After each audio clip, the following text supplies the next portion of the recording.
Hello students, welcome back. So today we are going to start a new chapter, that is breathing and exchange of gases. So let's get started. So before starting this chapter, first of all we should know what is breathing. तो breathing को understand करने के लिए हम देखेंगे कि breathing की ज़रूरत ही क्यों होती है, ठीक है। तो जो ऑक्सीजन होता है, ऑक्सीजन हमने डाइजेशन वाले चैप्टर में पढ़ा था कि जितना भी फूड होता है जिसको हम कॉम्प्लेक्स से सिंपल करते हैं डाइजेस्टिव सिस्टम के through, that food goes through the blood in all part of the body. अब हमारी सारी बॉडी के पार्ट्स में फूड ऑलरेडी प्रेजेंट है। अब हमें क्या करना है, उस फूड को ब्रेक डाउन करके एनर्जी का प्रोडक्शन करना है। तो एनर्जी का प्रोडक्शन के लिए, फूड के ब्रेक डाउन के लिए एंड एनर्जी के प्रोडक्शन के लिए हमें किस चीज़ की जरूरत पड़ेगी?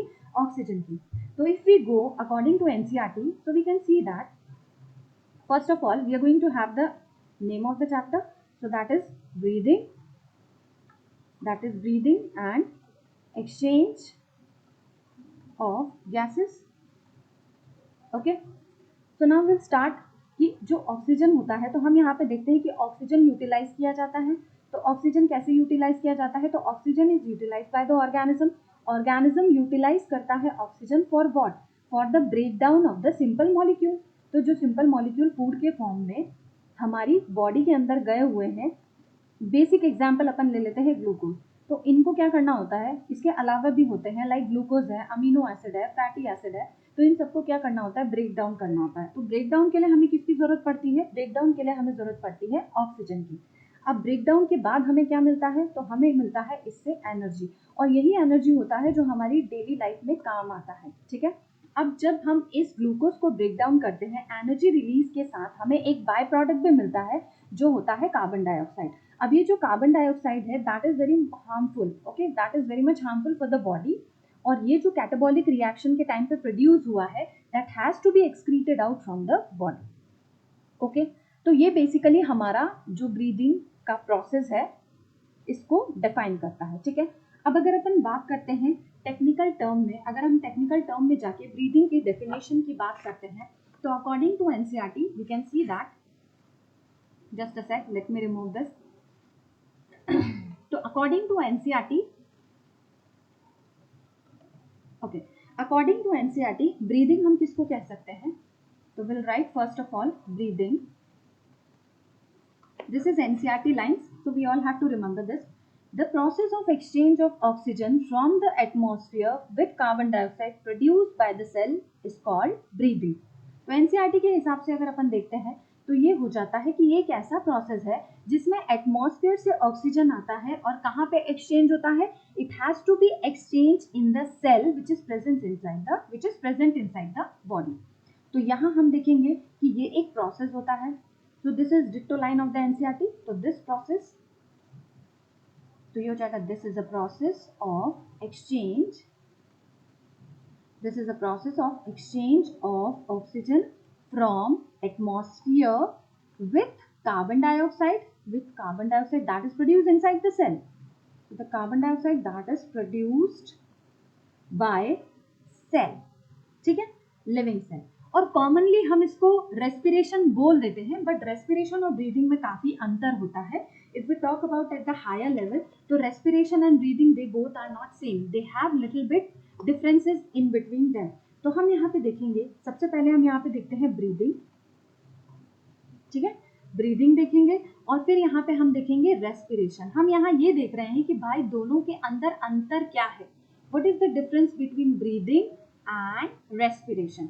तो let's get started. We will see that कि जो ब्रीदिंग होता है ये कंटिन्यूअस प्रोसेस होता है। तो what is breathing? It is a continuous process, like you cannot stop, okay, you cannot stop for 2 minutes or 5 minutes and say that ki, okay, for 5 minutes I am not going to take the oxygen and I am not going to release the carbon dioxide. You have to do it, है ना। अगर नहीं करेंगे तो मर जाएंगे। तो breathing क्या होता है? ब्रीदिंग कैसा रहेगा? ब्रीदिंग एक कंटिन्यूअस प्रोसेस है, we can not stop it, ठीक है। और इसके अंदर दोनों स्टेप्स इन्वॉल्व रहेगी। वी विल सी, जब हम मैकेनिज्म देखेंगे ब्रीदिंग का, so we will understand what is inhalation and exhalation. But here we need to understand that breathing क्या है? Continuous process है which involve both inhalation and exhalation. तो breathing एक continuous process है which involves both inhalation and exhalation, ठीक है। अब अपन बात करते हैं रेस्पिरेशन की। तो रेस्पिरेशन क्या होता है? रेस्पिरेशन जो होता है वो सेल के अंदर होता है, इसीलिए कई चैप्टर्स में, कई बुक में हमें रेस्पिरेशन को सेलुलर रेस्पिरेशन भी मेंशन रहता है। Why? Because it is happening inside the cell. ठीक है, तो रेस्पिरेशन क्या हो जाएगा? Respiration is the process in which, तो respiration is the process in which जो हमारा फूड है, that food is broken down inside the cell to produce energy. So food is broken down in the cell to produce energy. ठीक है, तो energy produce करने के लिए, तो ये बेसिकली क्या हो गया, जो ब्रीदिंग है हमारा वो हो जाता है हमारा फिजिकल प्रोसेस, और जो रेस्पिरेशन है वो actually chemical reaction involve process होती है, that is happening inside the cell. अब नेक्स्ट, और इसके अंदर अगर हमें डिस्टिंग्विश देखना है, like we have to see, so we can see that, we can also write that कि ये जो ब्रीदिंग होता है ये कैसा होता है, that is a physical process. Physical process मतलब इसमें इनहेलेशन एक्सहेलेशन है, इसमें डायरेक्टली हमें ऑक्सीजन लेना है एंड कार्बन डाइऑक्साइड को रिलीज करना है, तो ब्रीदिंग को हम कंसिडर कर सकते हैं कि that is a physical process. And where is respiration को हम क्या कंसिडर करते हैं कि ये कैसा प्रोसेस है, तो this is a biochemical process. Biochemical process क्यों है? क्योंकि इसके अंदर बहुत सारे स्टेप्स इन्वॉल्व हैं। ठीक है, तो इसमें बहुत सारे रिएक्शंस इन्वॉल्व है, बहुत सारे स्टेप्स इन्वॉल्व है, इसलिए इसको अपन क्या बोल रहे हैं, बायोकेमिकल रिएक्शन बोल रहे हैं। फिर अपन देखते हैं कि जो हमारा ब्रीदिंग है, ठीक है, फिर हम देखते हैं कि जो हमारा ब्रीदिंग है, ब्रीदिंग क्या है, breathing is a part of respiration, तो breathing is part of respiration. ठीक है, ब्रीदिंग रेस्पिरेशन का एक हिस्सा है, मतलब जो फिजिकल पोर्शन है दैट। ठीक है, अब यहाँ पे जो रेस्पिरेशन है ये क्या होता है, ये इन्वॉल्व करता है रिलीज ऑफ एनर्जी, तो जो रिलीज ऑफ एनर्जी वाला स्टेज है वो कहाँ पे आता है, वो इस सेल्यूलर रेस्पिरेशन पर ही आता है, तो it is a biochemical process. ठीक है, तो it is a biochemical process, it involve release of energy, तो it involve release of energy, release of energy। ठीक है, तो ये क्या करता है, एनर्जी के रिलीज को इन्वॉल्व करता है। ओ, इतनी बात समझ में आई। अब हम सभी ने प्रीवियस क्लास में ये भी देखा होगा, this is the basic, we can say that this is the basic equation of respiration. तो ये रेस्पिरेशन की एक बेसिक इक्वेशन है जो हमने प्रीवियस क्लासेस में जरूर देखा होगा, we will see once again. तो यहाँ पे हमारे पास ग्लूकोज है, और ये जो हमारा ग्लूकोज है ये क्या है, 6 कार्बन का एक कंपाउंड है। अब ये जो ग्लूकोज है ये क्या होता है, ये साइटोप्लाज्म के अंदर, साइटोप्लाज्म के अंदर, तो ग्लूकोज का साइटोप्लाज्म के अंदर क्या होता है, ग्लाइकोलाइसिस होता है, ग्लाइकोलाइसिस। ठीक है, now what is glycolysis? Glycolysis is the process of conversion of glucose into pyruvate. Now here the glucose is 6 carbon compound. ठीक है, यहाँ पे हमारा जो ग्लूकोज है वो क्या है, 6 कार्बन का कंपाउंड है। अब ये जो 6 कार्बन का कंपाउंड है ग्लूकोज, इसको जब हम ब्रेक डाउन करेंगे तो it will be converted into pyruvate which is 3 carbon compound. तो यहाँ पे क्या मिल जाएगा हमको, यहाँ पे हमको मिल जाएगा पायरुवेट, और पायरुवेट क्या है, 3 कार्बन का कंपाउंड है, तो हमें 2 पायरुवेट यहाँ पे मिलेंगे। ठीक है, तो will get 2 pyruvate over here. अब हम देखेंगे कि इस पायरुवेट का होना क्या है, what is the fate of this pyruvate.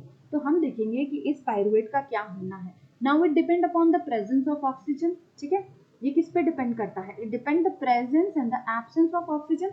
तो first of all we'll see that, यहाँ पे हम देखेंगे कि अगर मान लो यहाँ पे ऑक्सीजन नहीं मिल रहा है, ठीक है, तो एब्सेंस ऑफ ऑक्सीजन, अगर यहाँ पे ऑक्सीजन नहीं मिल रहा है, जो किसके अंदर होता है, ईस्ट के अंदर होता है। ठीक है, अगर यहाँ पे ऑक्सीजन नहीं मिल रहा है तो इसकी रिएक्शन क्या हो जाती है, तो इसकी रिएक्शन हो जाती है, हमें क्या मिलता है, हमें यहाँ पे मिल जाएगा इथेनॉल, क्योंकि यहाँ पे पार्शियल कंबशन हो रहा है किसका, पायरुवेट का, तो यहाँ हमें मिल जाएगा इथेनॉल, फिर हमें मिल जाएगा कार्बन डाइऑक्साइड, और फिर हमें मिलेगा एनर्जी। ठीक है, दूसरा अपन देखते हैं कि अगर मान लो यहाँ पे फिर से अगर ऑक्सीजन की कमी है, तो लैक ऑफ ऑक्सीजन, अभी लैक ऑफ ऑक्सीजन कहाँ पे बात कर रहे हैं अपन, तो मसल सेल में, ह्यूमन मसल सेल में। तो you must have seen that कि अगर तुम बहुत ज़्यादा तेज दौड़ते हो तो पैर में कुछ तकलीफ होने लगती है या कुछ प्रॉब्लम्स आने लगता है, तो वो इतना प्रॉब्लम हमें पैरों में क्यों फील होता है, वो जो इचिंग हमें फील होती है, जो पेन हमें फील होता है, that is due to deposition of lactic acid.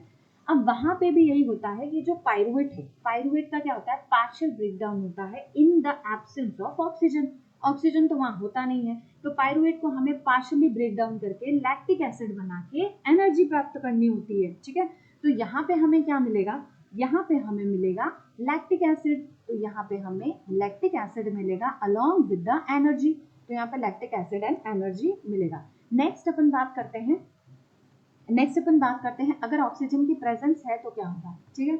Oxygen की प्रेजेंस है तो प्रेजेंस ऑफ ऑक्सीजन में क्या होगा, ये कहाँ पे होता है, माइटोकॉन्ड्रिया में होता है, तो ये माइटोकॉन्ड्रिया के अंदर होता है। माइटोकॉन्ड्रिया के अंदर कहाँ होता है, तो हम देखेंगे माइटोकॉन्ड्रिया के अंदर कार्बन डाइऑक्साइड मिलेगा जब पायरुवेट का कंप्लीट ऑक्सीडेशन हो जाएगा, क्योंकि माइटोकॉन्ड्रिया में ऑक्सीजन मिलेगा तो वहां पे जो हमारा पायरुवेट है that will undergo complete oxidation. Complete oxidation होगा तो we will get more energy. Whenever the partial combustion is there or partial oxidation is there, we will get very less energy, ठीक है। तो यहाँ पे बेसिकली 2 ATP मिलता है हमको। अगर हम ईस्ट और मसल सेल की बात करें तो will get only 2 ATP, but यहाँ पे माइटोकॉन्ड्रिया में will get the full energy. तो ये हो जाएगा कार्बन डाइऑक्साइड हो जाएगा, वाटर मॉलिक्यूल हो जाएगा, और इसके साथ हमें और क्या मिलेगा, तो we will get the energy, ठीक है। तो यहाँ पे हमें राउंड अबाउट 36 ATP मिल जाएंगे, और यहाँ पे जो हमारा इथेनॉल और लैक्टिक एसिड है तो will get only 2 ATP because it is not the complete combustion, okay. तो ये हमने किसके बारे में पढ़ लिया, ये हमने पढ़ लिया बेसिकली रेस्पिरेशन की इक्वेशन के बारे में पढ़ लिया। अब एक चीज और हमें याद रखनी है कि हमें पता है कि जो आरबीसी है, आरबीसी के पास तो भाई सेल ऑर्गेनेलीज होते ही नहीं है, ठीक है। तो जो आरबीसी है it lack the nucleus, anucleated होता है and it lack the organelles too. तो इस वजह से अब उसकी भी बात तो होनी चाहिए ना, लाइक वो कैसे अपना रेस्पिरेशन का प्रोसेस कंप्लीट करेगा when it's lacking so many organelles, ठीक है। So for that what we need to understand that कि जो आरबीसी होता है वो कैसे रिस्पायर करता है भाई, तो आरबीसी रिस्पायर करेगा एनारोबिकली। कैसे करेगा, एनारोबिकली। देखो जिसको भी एनारोबिकली रेस्पायर करना कर सकता है, बस होगा ये कि एनर्जी का प्रोडक्शन बड़ा कम होगा, ठीक है। तो आरबीसी रिस्पायर करेगा एनारोबिकली, और इसके लिए एक स्पेशल पाथवे को ये फॉलो करता है जो कि हमको नहीं पढ़ना है और नहीं जानना और समझना है, तो भी अगर हम सिर्फ नाम जानना चाहते हैं तो it is pentose phosphate pathway, ठीक है। तो पेंटोज फॉस्फेट पाथवे ये हमारे सिलेबस में या क्वेश्चंस इसके ऊपर बेस्ड नहीं बनेंगे, but still pentose phosphate pathway से आरबीसी क्या करता है, हमारा एनारोबिकली रेस्पायर करता है। So this is all about the we can say that breathing and the respiration. Rest will continue in the next class. Thank you.